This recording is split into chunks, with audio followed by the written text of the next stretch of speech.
orientasi kita jadi santri itu yang pertama satu, sebanyak-banyaknya mendapatkan ilmu.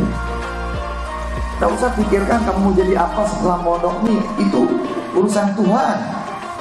Yang penting dulu ketika di pondok ini sebanyak-banyaknya kamu belajar. Bukan sebanyak-banyaknya kamu belajar dalam artian kamu memaksakan dirimu, enggak. Tapi lahirkan dari kesadaranmu bahwa saya ini harus punya banyak ilmu gitu.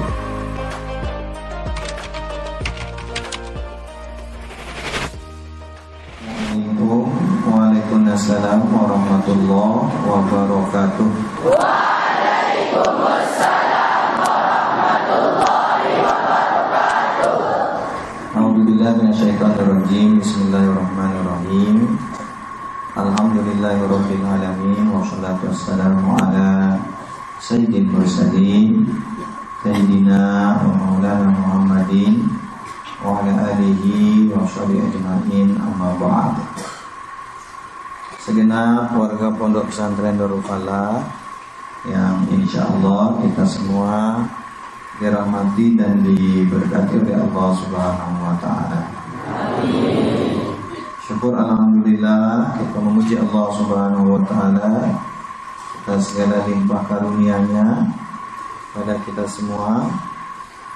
Berhadiah shalawat dan salam kepada junjungan kita baginda Nabi besar Muhammad sallallahu alaihi wasallam. Allahumma shalli wa sallim wa barik. Beberapa minggu ini saya perhatikan ada di antara kita, kalau saya berlebihan menyebutnya, sebagian besar kalian ini, nah makanya saya bilang ada di antara kita.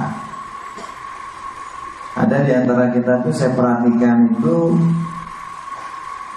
sholat itu dia belum merasa bahwa sholat ini adalah pertemuan hamba dengan Sang Pencipta.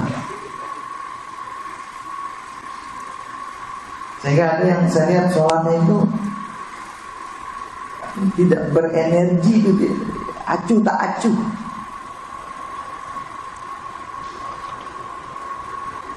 Nah itu mungkin menyebabkan kalian ini jadi banyak masalah pribadi di pondok ini. Misal tidak betah, tidak kuat mental, gampang mengeluh. Karena apa? Sholatnya tidak benar.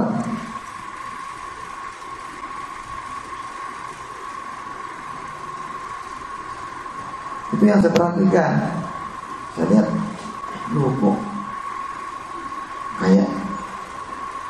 kayak mau aktivitas biasa gitu. Pada sholat ini pertemuan seorang hamba dengan Pencipta. Secara benar-benar dia harus hadirkan hatinya. Tidak boleh ngawak-ngawak.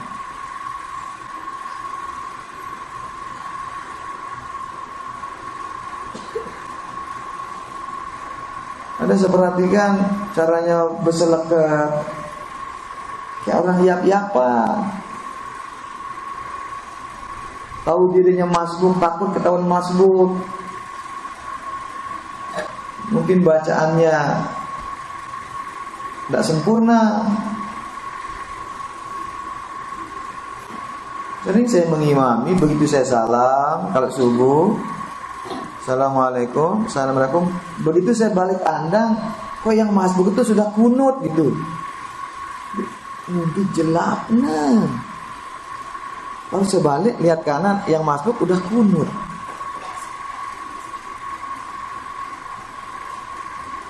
Nah sehingga saya perlu ingatkan, kita perbaiki semuanya. Kamu perbaiki dirimu itu mulai dari kita perbaiki sholat kita.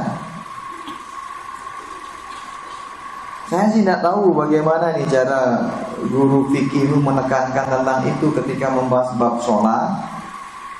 Tapi yang jelas saya melihat ini sholat itu belum berenergi. Kamu masih santai-santai, pakaiannya tidak dia persiapkan, pakaian terbaik. Dan ini penyebabnya dari awalnya. Apa yang paling awalnya itu? Wudhu. Kalau wudhunya tidak benar, bisa jadi sholatnya tidak benar. Kalau wudhunya ngawak-ngawak, bisa jadi sholatnya ngawak-ngawak. Kalau wudhunya gupo-gupo, bisa jadi sholatnya juga gupo-gupo. Tapi kalau wudhunya benar, insya Allah sholatnya juga benar. Kalau dia wudhunya sempurna, insya Allah sholatnya juga sempurna. Kalau dia sungguh-sungguh caranya wudhu, insya Allah sholatnya juga sungguh-sungguh. Dan kalau sholatnya benar, sholatnya sungguh-sungguh, sholatnya dia nikmati, akan tercermin di perilaku sehari-harinya.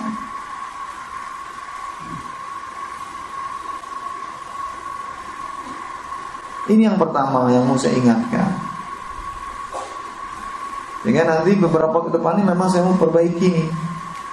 Caramu wudu, caramu bersab, caramu ruku, caramu sujud. Ini dah kuliah umum tiap hari. Saya kata tahu caranya wudu. Memang wudu itu ada beberapa kondisi yang menyebabkan kita agak banyak menghabiskan air. Pertama, kalau kita baru bangun.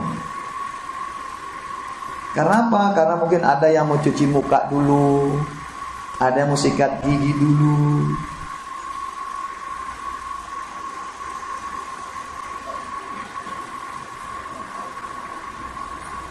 Yang kedua, kalau kita merasa agak kotor gitu, mungkin baru selesai aktivitas gotong royong atau olahraga, tidak sempat mandi, mau sekedar wudhu, agak banyak kita habiskan air. Nah, tapi dalam kondisi-kondisi normal seharusnya tidak terlalu banyak menghabiskan air. Kita tidak baru bangun, kita tidak ada aktivitas yang berat, tidak ada gotong royong, tidak ada kita olahraga. Nah, insya Allah besok ini satu botol ini kemungkinan ini bisa untuk 3, 4 atau 5 orang lah. Dan bersih kamu rasakan dirimu kalau benar cara itu wudhunya. Ya idealnya 2 orang lah nih, karena dia setengah ini. Kalau full ini idealnya 3 lah. Caranya besok saya kasih contoh wudhu. Jadi kalau di kondisi normalmu kamu lihat antrian banyak, nggak apa-apa, ambil saja air pakai botol. Terus kamu duduk sini, kamu tidak mau kencing, kamu tidak mau sikat gigi, tidak mau cuci muka. Sambil dulu meh. Jadi air kita hemat. Atau mungkin nanti kamu pergi ibadah haji atau umroh, rame antrian kamar mandinya, ambil aja air mineral, botol mineral, ngambil terus pergi ke tempat lain, wudhu, bersih insyaallah.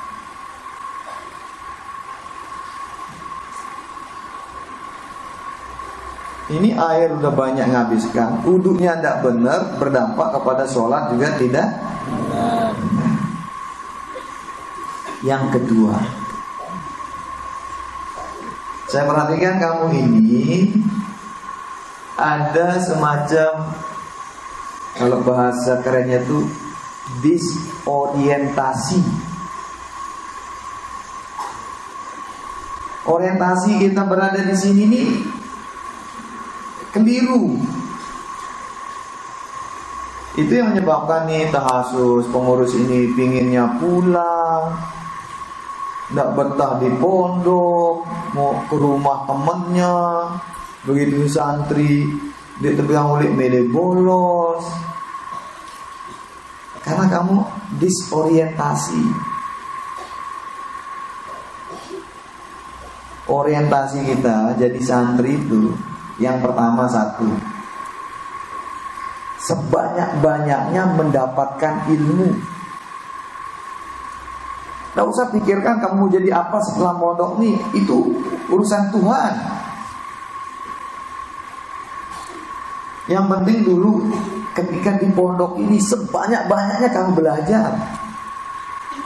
Bukan sebanyak-banyaknya kamu belajar dalam artian kamu memaksakan dirimu, enggak. Tapi lahirkan dari kesadaranmu bahwa saya ini harus punya banyak ilmu gitu.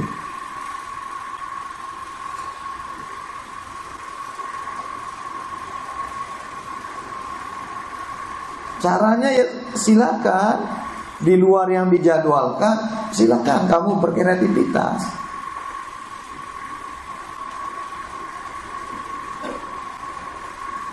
Karena kalau ada di antara kamu mungkin merasa, padat sekali kegiatan kita di pondok ini, saya tidak tahan. Saya rasa tidak padat-padat amat kita di sini. Itu memang rutinitas seorang muslimah sudah itu. Ngaji, sekolah. Di luar itu malah ada yang milih-milih kegiatan ekstrakurikuler.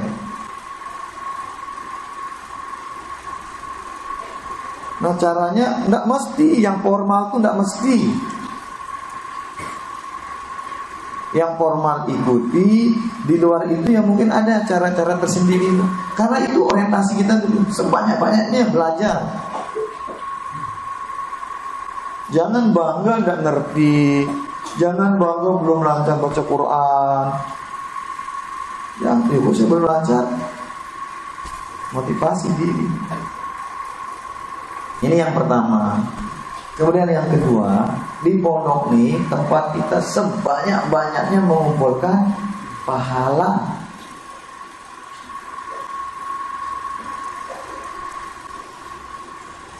Saya lihat ini satu, semangatnya nyari ilmu kurang. Kamu ini sedikit ngeluh, merasa diri tidak mampu, otaknya bilang tak kuat. Padahal otak kita ini jutaan gigabyte kapasitasnya. Tidak ada alat secanggih apapun di dunia ini yang mengalahkan otak ini. Sebesar apapun penyimpanan data di dunia ini, tidak bisa mengalahkan nih besarnya kapasitas penyimpanan otak. Karena kita ini jutaan gigabyte, entah apa namanya paling banyak kapasitas penyimpanannya itu.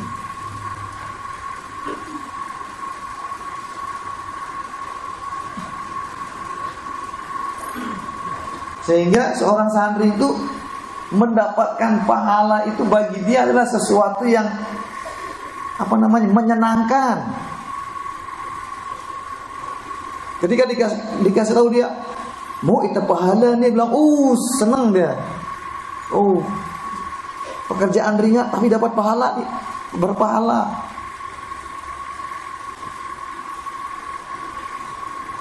Itu yang harus kamu bangkitkan. Makanya kalau diajak kebaikan santri itu, dia senang karena kesempatan saya mengumpulkan pahala.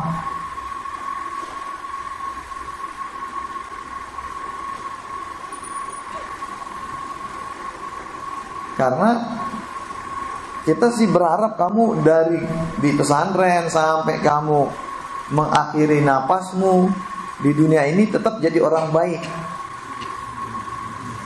Tetapi seperti orang bijak katakan, seburuk-buruk orang dia punya kesempatan menjadi orang baik, begitupun sebaliknya. Sebaik-baik orang dia punya potensi jadi orang buruk. Karena selama nyawa masih di kandung badan itu, masih punya si buruk kesempatan jadi baik, dan ada potensi si baik jadi buruk. Kenapa? Si baik selama dia masih hidup, setan, hawa nafsu, segala macam itu terus mengintai dia. Begitupun si buruk, selama nyawa masih di kandung badan, dia punya kesempatan entah apa yang akan menyentuh hatinya. Mungkin dia dapat kecelakaan, dia jadi sadar. Mungkin ditinggal mati orang tuanya, dia jadi sadar. Mungkin dia cacat, dia jadi sadar. Mungkin dia melihat ada kejadian yang luar biasa, dia jadi sadar.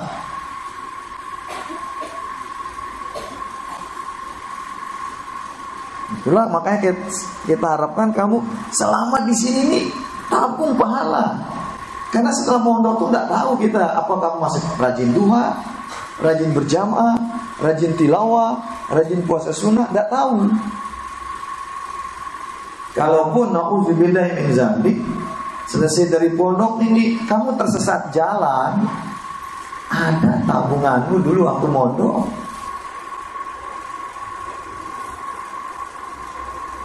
Karena kalau orang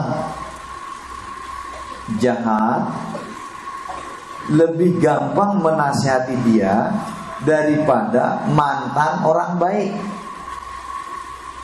Paham kamu? Kalau dia penjahat, preman, memang dari awalnya sudah dia, kalau bahasa kasarnya itu bajingan, lebih mudah ngenasihati dia daripada mantan ustaz, mantan santri, mantan orang baik. Awalnya dia baik, tiba-tiba dia jadi jahat. Bingung orang mau menasihati dia. Ingat dan neraka, apalku harus si pitu no, dia bilang.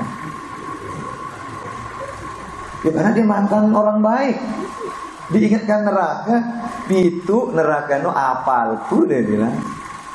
Lengkap barang penjagana. Loh, maka dia sadar-sadar. Saya ingin aku dia sadar nih, dia bilang. Pokok macam malingnya orang mantan orang baik.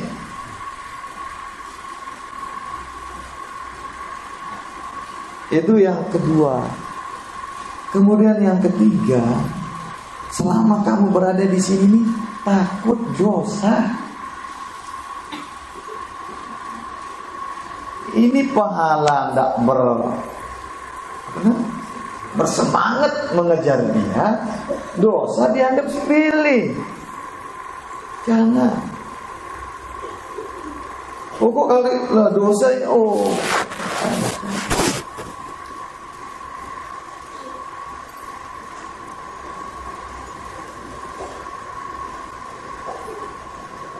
kalau yang namanya dosa itu tinggalkan. Orang bijak bilang, ngelihat dosa itu sebagaimana kita melihat jurang dan kita berada di sisi. Takut kita, hati-hati. Jangan sepele. Ngelanggar, berbuat dosa itu kok sepele, jangan.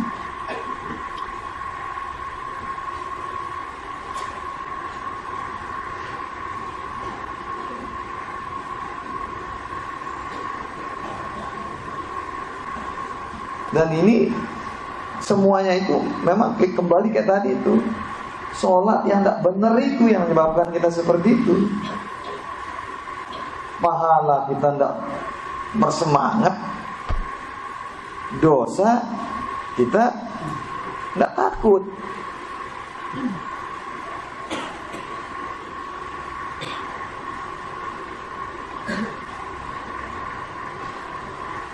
Ini disorientasi yang pertama yang saya mau sampaikan.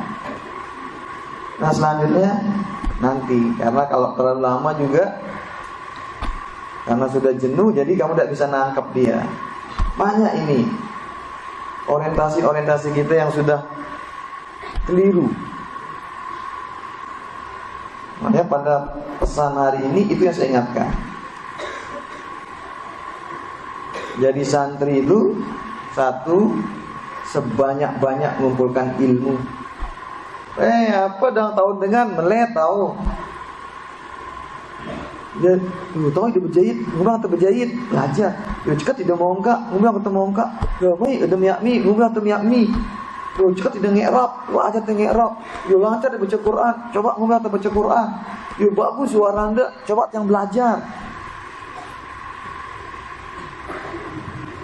Makanya di sini enggak repot kita nyari kori-kori seharusnya. Niru sudah. Ada yang niru bacaannya Sudes. Ada yang niru bacaannya Said Al-Ghamidi.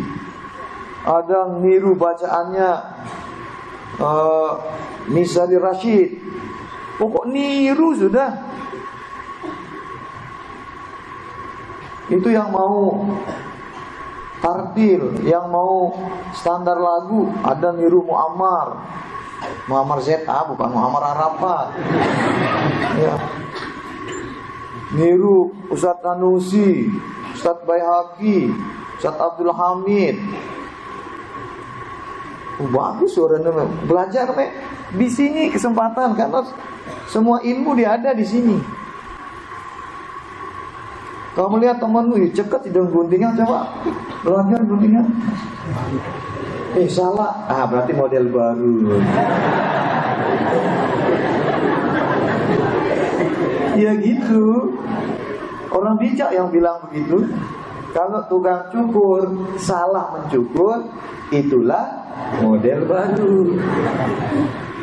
Jadi kalau nanti kamu temanmu belajar nyukur, lalu jelek cukuranmu, yang anggap saja model baru. Saya gunting atau mau kat lengine nih, model baru.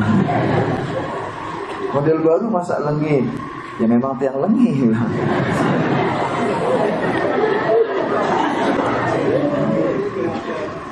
Kamu lihat temanmu pinter memperbaiki elektronik, belajar. Pinter temanmu nyari kuman, belajar. Ada yang bisa nyari kuman sini? Ada? Coba angkat tangan yang bisa. Ya seharusnya santri seperti itu. Saya dulu waktu mondok yang suka nyariin saya kuman tuh Ustadz Sunandi. Ada anaknya mondok sini. Kalau ada Sun, saya bilang genit-gat coba petan tuh kumannya, saya bilang. Dulu saya tidak percaya orang bisa nyari kuman. Tapi setelah kuman saya dicariin, ditaruh di kuku, bener kuman kecil, terus ada hitam di atasnya itu. Saya tindas dia, bener kuman ini. Kamu pernah nemukan kayak gitu? Sering ya? Ini apalagi Malik.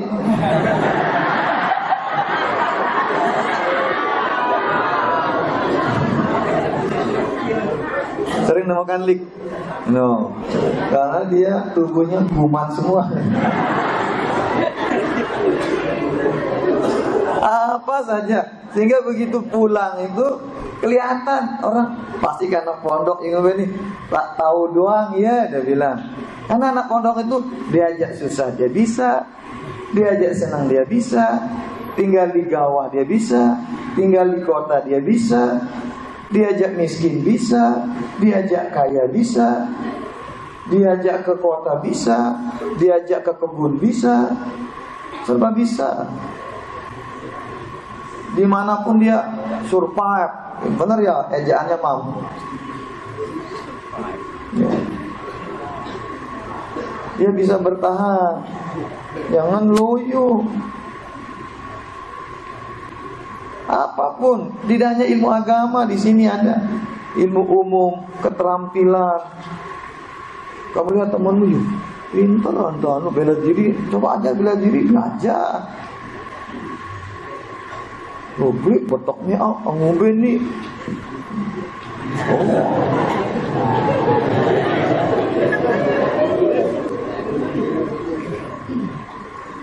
Yang penting kayak tadi Bendek maksiat. Olahraga, keterampilan. Ini kamu apa? Kalau orang sering ngerjakan dosa, maksiat itu, sudah itu apa namanya, pengecut. Cara dia menutupi kepengecutannya itu, makanya dia ngelanggar. Bugiwa, tato, gondrong, pirang. Sebenarnya dia menutupi kepengecutannya. Nah, walaupun ada sih mungkin yang jagoan kayak gitu.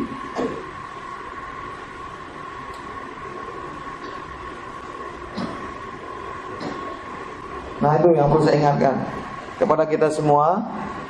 Tolong yang tadi satu itu jangan ada yang melanggar selama penertiban ini. Caranya kayak tadi, perbaiki wudhunya, perbaiki sholatnya. Namanya pahala, bersemangat untuk kita kejar. Namanya dosa, singkirkan. Ini kamu putra kalau lihat putri, kayak kamu lihat sampah. Begitupun sebaliknya, kamu putri kalau kamu lihat putra kayak kamu lihat tai oleng. Ini putri lihat putra,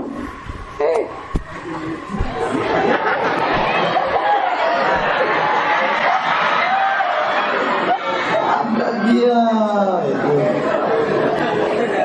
Putra pun begitu.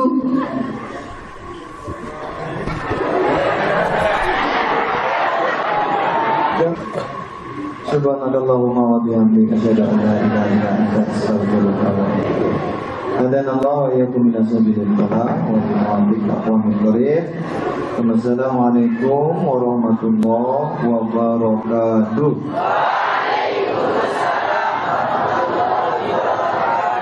Sallu ala sayyidina Muhammad. Ayo, silakan tinggalkan tempat.